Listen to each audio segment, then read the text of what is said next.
अजीज़ान मन आपको आपके भाई आदिल राजा का सलाम पहुँचे। मैं आपको एक दफ़ा फिर खुशामदीद कहता हूँ इतने एक फॉर्मेट के अंदर जहाँ पे भारतीय जर्नलिस्ट स्टेट ऑफ गुजरात से अशरफ खान हमें जॉइन करते हैं और उनसे हम वो तमाम बातें पूछते हैं जो भारत के अंदर सोची जा रही हैं और हम उनको रिसर्च भी वो करके आते हैं, वो लोगों से बात भी करके आते हैं। हाल ही में बड़ी हाई लेवल मीटिंग्स हुई हैं इंडिया की, लंदन के अंदर उन्होंने वो मीटिंग्स भी अटेंड की हैं। इस वक़्त जो हालात बने हुए हैं वो इस तरह है कि दोनों तरफ ये समझा जा रहा है, पाकिस्तान में तो आसिम मुनीर को जंग के बगैर उसका गुजारा नहीं है। अगर वो जंग नहीं करता तो पाकिस्तान की आवाम उसके पीछे खड़ी नहीं होती।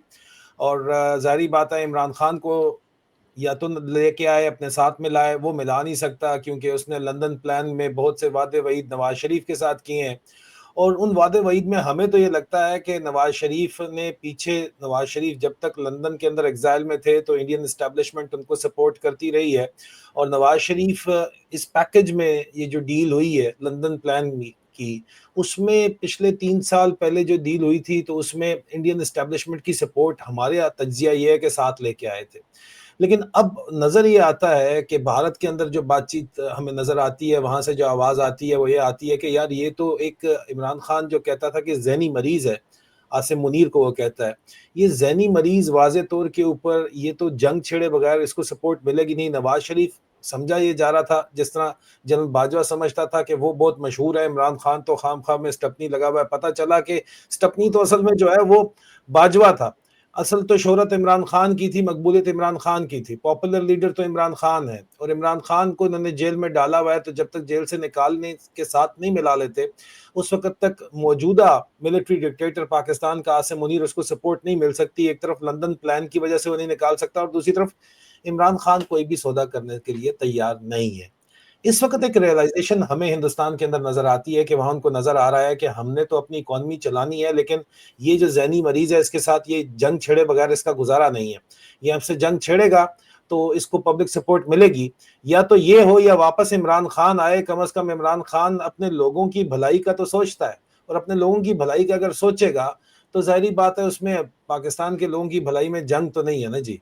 तो इस सारी सिनेरियो को अगर देखा जाए तो हिंदुस्तान और पाकिस्तान की जंग को पंप अप करने की लाल टोपी वाले और इस तरह के जो पाकिस्तान के अंदर लोग बैठे हुए हैं, जो फनाटिसिज्म को सपोर्ट करते हैं, मिलिट्री जिंगोइज्म को सपोर्ट करते हैं, वो तो चाहते हैं बार-बार कि ये काम किया जाए। पहलगाम में जो हमला था उसके ताने-बाने भी जाके आईएसआई के स्पेशल ऑपरेशन डिवीजन से मिले थे और उसके नतीजे में जो 4 दिन की जंग हुई थी, उसमें आसिम मुनीर ने खुद को फील्ड मार्शल प्रमोट कर लिया था। अब उसने 27वीं तरमीम करके न्यूक्लियर बटन अपने अंडर कमांड कर लिया है और हिंदुस्तान के अंदर भी हमें आवाज़ यही आती है कि जनाब ये तो अब जंग जो है ये किसी भी वक्त न्यूक्लियर हो सकती है, क्योंकि एक शख्स जो ज़हनी मरीज है या बना हुआ है ये एक अलग बहस है, उसका साइको एनालिसिस मैं प्रेजेंट कर चुका हूँ, लिंक के अंदर डिस्क्रिप्शन के अंदर मौजूद है। आसिम मुनीर का साइको एनालिसिस वो आप देख लीजिएगा।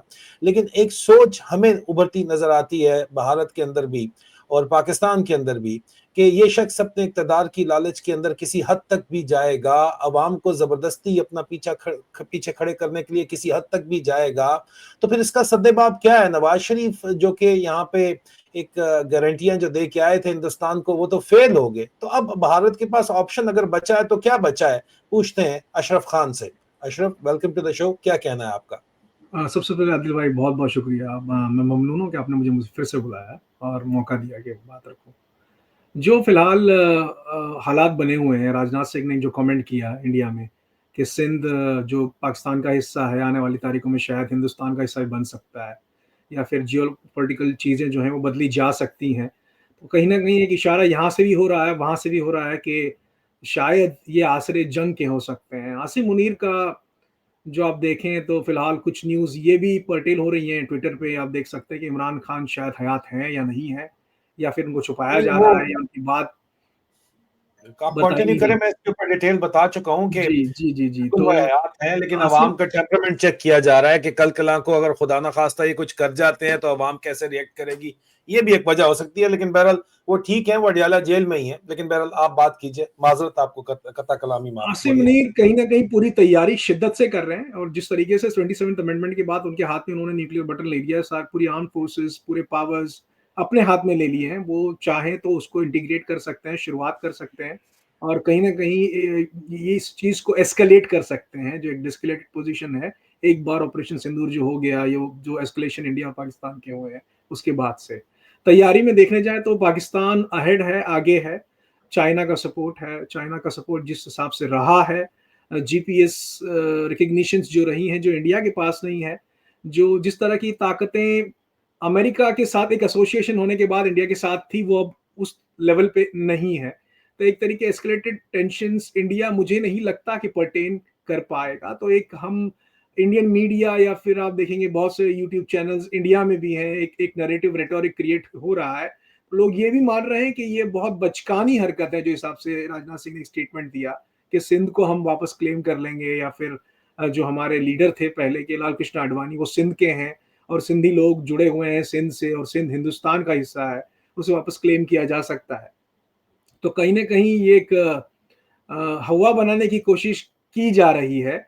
एक रेटोरिक, एक नैरेटिव क्रिएट किया जा रहा है, जो इंडिया और पाकिस्तान दोनों तरफ हो रहा है। फिलहाल ध्वजवंदन हुआ, जो राम मंदिर है उसका, उसके बाद बीजेपी हमेशा इस रेटोरिक में बहुत ही कीन और सर्टेन रहती है, किस तरीके से टेंशन्स को जी, आप बता रहे थे कि बीजेपी जो है। जी, बोलिए अशरफ। जी, तो मैं ये कह रहा था आदिल भाई, जो राजनाथ सिंह हैं, डिफेंस मिनिस्टर हैं इंडिया के, और जिस तरह की एक सिंधी सम्मेलन में एक सिंधी इवेंट था, उसमें सारे सिंधी जमा हुए थे। इंडिया में बहुत सारे सिंधीज़ हैं, बिज़नेस बैकग्राउंडेड हैं, बिज़नेस बड़े-बड़े लेके बैठे हैं, मेहनत करने वाली कौम है, और like minority saturated through out India, पूरे भारत में है। अब देखने जाए तो सिंधी अगर कहीं से हैं, तो वो सिंध से हैं, और सिंध पाकिस्तान में है। तो एड्रेस कर रहे थे उस इवेंट को, और कह रहे थे कि भाई राजनाथ सिंह कह रहे थे कि लाल कृष्ण आडवाणी जो पहले हमारे नेता हुआ करते थे भाजपा के, वो भी सिंधी थे। तो उन्होंने अपने वक्त में कहा था, और एक बहुत एक इंटरव्यू में भी उन्होंने मेंशन किया था कि वो चाहते हैं कि सिंध हिंदुस्तान का हिस्सा बन जाए, सिंधी भारत में आके रहें, और जो हिसाब से सिविलाइजेशनल और कल्चरल हेरिटेज रही है, सिंध कहीं ना कहीं भारत का हिस्सा है। तो हम आज नहीं तो कल इसे वापस ले लेंगे। और उसी चीज को छेड़ते हुए राजनाथ सिंह ने फिर इशारा किया कि ये टेंशन अभी भी इतने कम नहीं हुए हैं, कहीं ना कहीं एस्केलेशन हो सकती है। और वापस ये इशारा करते हुए कहा कि अगर कुछ होता है तो हम इतने सक्षम हैं, इतने ताकतवर हैं कि हम सिंध वापस ले लेंगे, और सिंध हिंदुस्तान का हिस्सा फिर से हो जाएगा। अब ये देखने जाए कि भाई अगर हम ऐसी बातें कर रहे हैं, जो मुंह मियां मिट्ठू वाली बातें हैं, क्या हमारी तैयारी उतनी है? क्या हम अगर फिर से टेंशन एस्केलेट होते हैं, या फिर सिंदूर 2 हो जाता है, क्या हमारी तैयारी है कि हम पाकिस्तान से भिड़ेंगे, और भिड़ने के बाद इस जंग का हासिल है कुछ ऐसा हो कि फिर सिंध आपको मिल जाए? ये सिर्फ बातें हो रही हैं, और ये बातों का असर ये हो रहा है कि जो मेन स्ट्रीम मीडिया है, उसने भी इस टॉपिक को उठाया हुआ है, और बहुत से यूट्यूब चैनल्स हैं, बहुत से जो नैरेटिव्स क्रिएट हो रहे हैं, वो इसे मजाकिया तौर पर ले रहे हैं कि it's not a mature stance that the defence minister has given. क्योंकि आप देख लें, हिंदुस्तान को अब वो सपोर्ट अमेरिका का नहीं रहा है। अगर एस्केलेट टेंशन होते हैं, आपका ये जो तेजस का जो हाल हुआ दुबई में शो में, उसको कहीं नहीं मेंशन किया जा रहा। एक पायलट उसमें शहीद हो गया। पायलट शहीद होने के बाद आप तेजस की इतनी ब्रांडिंग की गई ऑपरेशन सिंदूर 1 में, उसके बाद इतना एस्केलेट किया गया, उसको सेलिब्रेट किया गया पूरे नेशन में, पूरे देश में, हर जगह पर 15 अगस्त के दिन, इंडिपेंडेंस के दिन, हर जगह उसके आपने तेजस के यू नो क्या कहते हैं मोड्स लगाए, लोगों को दिखाया कि ये हमारे पास है। एक तरीके से कैरेक्टराइजेशन किया गया और बताया गया कि ये तेजस जो एक नाम का विमान है, एक प्लेन है, डिफेंस सिस्टम है, हमारे पास है, और हम बहुत कुछ कर सकते हैं, हम पाकिस्तान से डरते नहीं है, और कभी भी हमला करके जीता जा सकता है। पर अगर आप देखें तो जो दुबई में एक एयर शो में हुआ है, उसको आप कैसे एस्केलेट कर सकते हैं एक वॉर ऑपरेशनल जोन में? जब एक फेयर शो में, एक एक मैं कहता हूं एक मेले में आपने विमान की तस्करी दिखाई, जो क्रैश हो गया और एक की जान ले ली उसने। ठीक है, तो आप इसके हम्म। भरोसे जंग कैसे लड़ सकते हैं? तो वो तो उस चीज राफेल के की भी भरोसे पूजा जंग करते कैसे लड़ी थे। जा सकती है? वो तो और वो तो सामने राफेल की भी राजनाथ सिंह तो राफेल की भी पूजा कर रहे थे। करते थे जी। तो आप सामने देख में पाकिस्तान है, पाकिस्तान के सपोर्ट में चाइना है, जिस तरीके की जंगी हद वो दे रही है, चाइना सप्लाई कर रहा है पाकिस्तान को, जिस तरीके की मिसाइल बैलिस्टिक हो, या भी जिस तरीके की मिसाइल जमीनी हो, पानी की हो, हवाई हो, सारी, तो आपको लगता है कि आप भिड़ सकते हैं? और फिर उस ताने बाने में आपको आसिम मुनीर जैसा एक सामने सीपा सलार मिला हुआ है, जो अपने ही मतलब वो अपनी ही बातों में मगन है, उसने अपने आप को पावर दे रखी है। एक ऐसा अमेंडमेंट पास करवा लिया कि अब वो न्यूक्लियरली अपने आप को प्रिपेयर करके इम्यून करके बैठा हुआ है कि भाई अब कुछ हो जाए तो मैंने तो ये बटन दबा देना है, मैंने खत्म कर देनी चीजें। ठीक है, तो चाइना का सपोर्ट तो है ही है, पर एक सुप्रीम कमांडर जो पाकिस्तान का है, वो मुझे लगता है कहीं ना कहीं एक रेटोरिक को जो बीजेपी का है उसको सपोर्ट कर सकता है। तो कहीं ना कहीं ये आग दोनों तरफ लगी हुई है, जिसका बहरहाल बुरा हो सकता है। कहीं ऐसा तो नहीं है कि दोनों तरफ इस जो आप रेटोरिक कह रहे हैं, रेटोरिक तो चले ठीक है, जंग, क्योंकि जंग बिकती है दोनों तरफ। एंटी इंडिया सेंटिमेंट पाकिस्तान में बिक रहा है, और एंटी पाकिस्तान सेंटिमेंट जो और है एंटी वो इंडिया पाकिस्तान में बिकता है, सेंटिमेंट्स इंडिया और में बिक रहा हमेशा है। से 1947 बंटवारे के बाद से होता चला आ रहा है। और ये इस सेंटिमेंट का इस्तेमाल करके जो है वो बैनुल अक़वामी कुव्वतों ने भी बहुत फायदा उठाया है। और आपके अपने सियासतदानों ने, अंदरूनी सियासत ने भी तो फायदा उठाया है। कहीं ऐसा तो नहीं है कि हिंदुस्तान भी इसका फायदा उठा रहा है और पाकिस्तान भी फायदा उठा रहा है। और ये जो एक्शंस हैं राजनाथ सिंह के, जो स्टेटमेंट्स हैं, ये इनडायरेक्टली आसिम मुनीर को मजबूत कर रही हैं, आसिम मुनीर को फायदा दे रही हैं, जाहिर बात है। क्या ऐसा यहाँ पे कहना चाहिए कि जनाब ये जानबूझ के जो स्टेटमेंट्स दी जा रही हैं ताकि आसिम मुनीर को अपना बयानिया बनाने में मदद हासिल हो, और ये नवाज शरीफ जो गारंटी लेके आए थे टेबल पे लंदन डील में कि इंडियन एस्टेब्लिशमेंट हमें फैसिलिटेट करेगी, ये फैसिलिटेशन प्रोवाइड की जा रही है। इतनी सादी बात हो तो नहीं सकती। यहाँ पे जो राफेल, जो 4 दिन की जंग हुई है, राफेल तो चले गिरे हैं, पाकिस्तान के अंदर भी डीप हिट किया गया है। पाकिस्तान के एयरफोर्स बेसिस बुलारी का जो अभी तक डैमेज है वो क्लियर नहीं हुआ। ड्रोन्स ने और ब्राह्मोस मिसाइल से पाकिस्तान का एयर डिफेंस सिस्टम ब्रीच करके हिट किया गया है, और पाकिस्तान का एयर डिफेंस सिस्टम, अब चाइना उनको HQ-9 प्रोवाइड नहीं कर रहा, तभी रशिया के अंदर जो है वो पाकिस्तान की एक टीम पकड़ी गई है इंटेलिजेंस की, जो वहां से टेक्नोलॉजी एयर डिफेंस की चोरी करके लाना चाहती थी, लेकिन ला नहीं पाई, उल्टा पकड़ी गई है। तो इतनी सादी भी बात नहीं है। लेकिन ये जो सियासी जुमलाबाजी है, बयानबाजी है, क्या ये फैसिलिटेट नहीं कर रही? नवाज शरीफ जो टेबल के ऊपर लेके आए हैं पाकिस्तान में मौजूदा रजीम को, उनकी सपोर्ट में ये बात नहीं की जा रही है? और अगर की जा रही है तो क्या इस नवाज शरीफ की सपोर्ट के लिए इंडिया के ऊपर अगली जंग भी मुसल्लत तो करेगा आसिम मुनीर? क्योंकि जंग मुसल्लत किए बगैर या छेड़खानी किए बगैर आसिम मुनीर का गुजारा नहीं है। दिल्ली के अंदर जो इस वक्त लेटेस्ट ब्लास्ट हुआ है, उसके ताने बाने भी अगर जोड़े जाएं तो वो जाके पीछे उन नॉन स्टेट मिलिटेंट एक्टर्स को मिलते हैं जो पाकिस्तानी स्टेट बहरहाल उनकी प्रोटेक्शन के अंदर पाकिस्तान के अंदर बैठे हुए हैं। तो ये कोई इतनी सादा बात भी नहीं है, लेकिन यहाँ पे लगता तो यही है at the face of it. ऊपर तो नजर तो यही आ रहा है कि ये दोनों तरफ जो है, ये नूरा कुश्ती हम कहते हैं पंजाबी में, नूरा कुश्ती, या अंग्रेजी में कहते हैं पूरा फिक्स्ड कुछ मैच। लेकिन फिक्स्ड मैच क्या इतना फिक्स वाकई फिक्स्ड है? ये फिक्स्ड मैच है या नहीं, इससे आगे की भी बात है? ये न्यूक्लियर एस्केलेशन हो सकती है, क्या लगता है आपको? न्यूक्लियर एस्केलेशन तो मुझे खास बहरहाल इतना लग नहीं रहा है, पर you can't say it from the other side. जो पाकिस्तान की बॉर्डर की उस तरफ जो बैठे हुए हैं आसिम मुनीर, उनका आप कुछ नहीं कह सकते, क्योंकि जो हिसाब से वो एस्केलेशंस पावर अमेंडमेंट में कर रहे हैं, अपने आप को नूरा कुश्ती जो कह रहे हैं आप, उस हिसाब से अपने आप को नवाजे जा रहे हैं वो, है ना? पहले एक विंग के कमांडर थे, अब सुप्रीम कमांडर हो गए, अब सारी चीजें उनके हाथ में हैं। तो कहीं ना कहीं वो ये बताना जाहिर करना चाहते हैं कि पाकिस्तान के साथ अगर कोई भिड़ेगा तो मैं हूं, और मैं कभी भी कुछ भी कर सकता हूँ स्विफ्टली अपने पावर का यूज करके। अगर हिंदुस्तान के साथ भिड़ना है तो हम भिड़ जाएंगे। इतना आसान नहीं होगा, क्योंकि ये जो एस्केलेटेड टेंशन होंगे कहीं ना कहीं दोनों मुल्कों को भारी पड़ सकते हैं। और Pakistan is an nuclearly oriented nation, तो मुझे नहीं लगता कि हिंदुस्तान इतना कच्चा काटेगा इस चीज में। कहीं ना कहीं अमेरिका का आप सपोर्ट हिंदुस्तान के साथ नहीं रहा है, पर बहरहाल ये बात है कि रशिया कहीं ना कहीं व्लादिमीर पुतिन मोदी के साथ नजर तो आते हैं, पर वो बात में कितना दम है, जो बातें हैं वो जायज हो सकती हैं? क्या सपोर्ट कर सकता है रशिया, या सिर्फ बातें बातों तक रह जाएंगी कि भाई हम आपके दोस्त हैं, कुछ होगा तो हम आ जाएंगे? चाइना का यह है कि चाइना एक्चुअली पूरी तरीके से कमिटेड है पाकिस्तान के साथ। तो अगर आप भिड़ रहे हैं पाकिस्तान के साथ, और अगर ये न्यूक्लियरली ओरिएंटेड कुछ मजमा होने वाला है, 2 दिन का हो 4 दिन का हो, फिर आप कहते हैं सीज फायर कर लेंगे, पर वो जो नुकसान होगा वो आवाम का होगा, मुल्कों का होगा, आम लोगों का होगा, जिनका इन चीजों से दूर दूर तक कोई ताल्लुक नहीं है, ना कोई लेना देना है।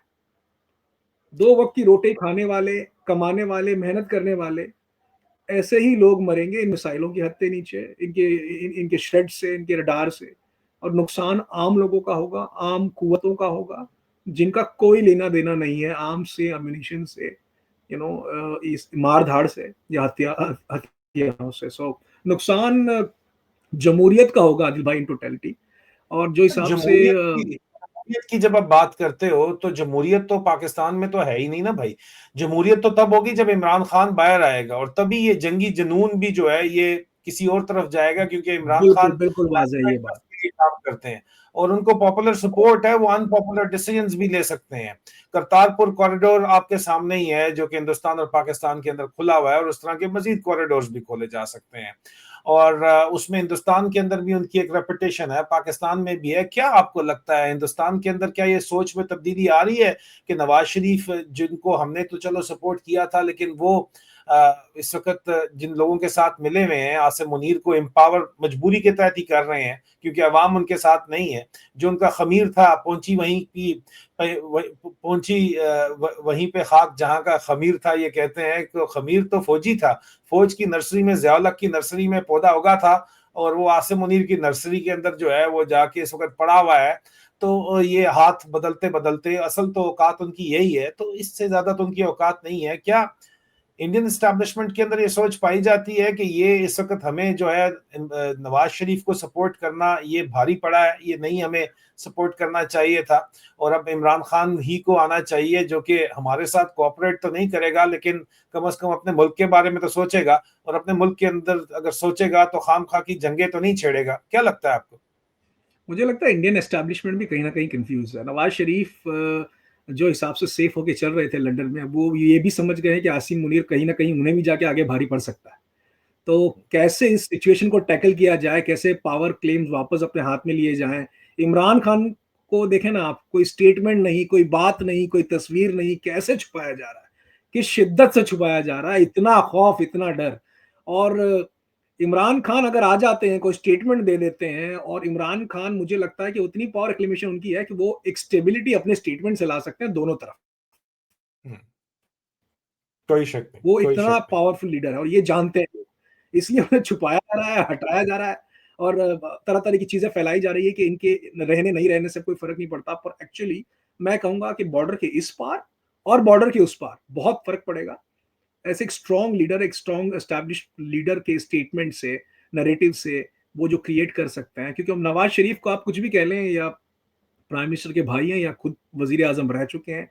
अब वो मादा नवाज़ शरीफ में नहीं रहा, ये वो खुद भी जानते हैं। क्योंकि वो चीज़ अब आसिम मुनीर अपनी तरफ ले रहे हैं, और कहीं न कहीं नवाज़ शरीफ जानते हैं कि कंट्रोल उनके हाथ से जा रहा है। तो इस तरीके से एक एस्केलेटेड टेंशन कहीं न कहीं सर्व किया जा सकता है, हो सकता है इंडिया और पाकिस्तान के बीच, पर अगर ना हो तो बेहतर है। पर आसिम मुनीर का भरोसा नहीं किया जा सकता। ये सोच बहरहाल दोनों तरफ पाई जाती है, और कि आसिम मुनीर पे भरोसा नहीं किया जा सकता। अगर भरोसा नहीं किया जा सकता तो जो आपकी बातचीत से अंदाजा हो रहा है, वो ये अंदाजा हो रहा है कि अमेरिका पे भी भरोसा नहीं किया जा सकता। चाइना पाकिस्तान की रजीम के साथ खड़ा है, तो फिर ऑप्शन क्या बिल्कुल। बचा है हिंदुस्तान के पास आपके ख्याल में? हिंदुस्तान के पास ऑप्शन यही बचा कि डेस्केलेट ऑफ टेंशन्स किया जाए। एक रेटोरिक नैरेटिव पाकिस्तान के साथ क्रिएट किया जाए, और इमरान खान को जितनी जल्दी हो सके इंटरनेशनल प्रेशर्स क्रिएट किए जाए, डायलॉग्स क्रिएट किया जाए, नैरेटिव क्रिएट किया जाए कि इमरान खान बाहर आए। इमरान खान बाहर आए, स्टेटमेंट दें, इमरान खान को लोग सुने, इमरान खान है किस तरीके से वो चीज़ें सर्व करते हैं, ये इससे बहुत बेहतर असर पड़ेगा दोनों तरफ। क्योंकि स्टेबिलिटी की बहुत सख्त ज़रूरत है। और मैं नहीं मानता, मेरे मेरे ख्याल में, कि हिंदुस्तान चाहता है कि जंग हो। पर अगर ऐसा कोई नैरेटिव आसिम मुनीर क्रिएट करते हैं जिसको सर्व करना ही पर्पस हो, तो कहीं न कहीं डिफेंस भी एक चीज़ है। डिफेंस करना अपने पावर में, अपने इख्तियार में हिंदुस्तान के लिए वो बेहतर हो सकता है। वी हैव टू सी कि how tensions will be de-escalated, and who actually would, कौन होगा जो इसके लिए कंट्रीब्यूट कर सकता है। क्योंकि डोनाल्ड ट्रम्प ने खुद ने क्लेम किया है कि मैं जिम्मेदार हूं, मैंने ये वार खत्म किया है। तो यहाँ तो फिलहाल हिंदुस्तान के साथ, मोदी के साथ डोनाल्ड ट्रम्प नजर नहीं आ रहे। उस तरफ चीन है, पाकिस्तान है। हाँ। तो मुझे लगता है एक बैलेंस इक्वेशन है आदिल भाई। बैलेंस इक्वेशन नहीं है, कहीं ना कहीं ये वन साइड हो सकता है। On this note, Ashraf Khan, peace is the logical way forward, and the peacemaker is nobody else but Imran Khan. Azizan man, बहुत बहुत शुक्रिया आपका Ashraf Khan. Thank you so very much. Thank you so much, Adil bhai. See you later.